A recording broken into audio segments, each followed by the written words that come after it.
నమస్తే అందరూ ఎలా ఉన్నారు? Welcome back. కొంచెం స్కిన్ కేర్ చేసుకోవాలనిపించింది.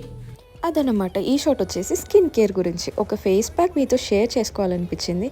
ముందుగా అయితే ఫేస్ని క్లెన్స్ చేసుకున్నాను clean and clear face wash తోటి. నేను డిఫరెంట్ ఫేస్ ప్యాక్స్ అయితే ట్రై చేస్తాను ఇంట్లోనే. ఈసారి వచ్చేసి ఆల్ గుడ్నెస్ వాళ్ళది బీట్రూట్ పౌడర్ అయితే ట్రై చేశాను. అండ్ ఇదేమీ ప్రమోషన్ కాదు. అలా ఈ బీట్రూట్ పౌడర్ అయితే కొంచెం తీసుకున్నాను. అండ్ ఇందులో అలోవెరా జెల్ అండ్ ఇంకా రోజ్ వాటర్ 2 పంప్స్ అయితే పంప్ చేసుకున్నాను. అండ్ ముల్తానీ మట్టి కూడా నా దగ్గర ఉంటే అది కూడా మిక్స్ చేసేసాను అనమాట. అండ్ 2 డ్రాప్స్ ఆఫ్ వాటర్ వేసి మిక్స్ చేసి ఫేస్కి వేసుకున్నాను అనమాట విత్ హ్యాండ్స్తోనే. దీని యూజెస్ వచ్చేసి ట్యాన్ రిమూవ్ చేస్తుంది, ఇన్స్టాంట్గా గ్లో అనేది ఇస్తుంది అనమాట. అండ్ రెగ్యులర్గా యూస్ చేస్తే డార్క్ స్పాట్స్ మార్క్స్ అయితే తగ్గుతాయి అనమాట. నెక్స్ట్ ఫేస్ మాస్క్ షీట్ అయితే వేసుకోవాలనిపించింది. అండ్ నా దగ్గర ఉన్న వాటి గురించి అయితే నేను నెక్స్ట్ షార్ట్లో కవర్ చేస్తాను. And please subscribe to my channel.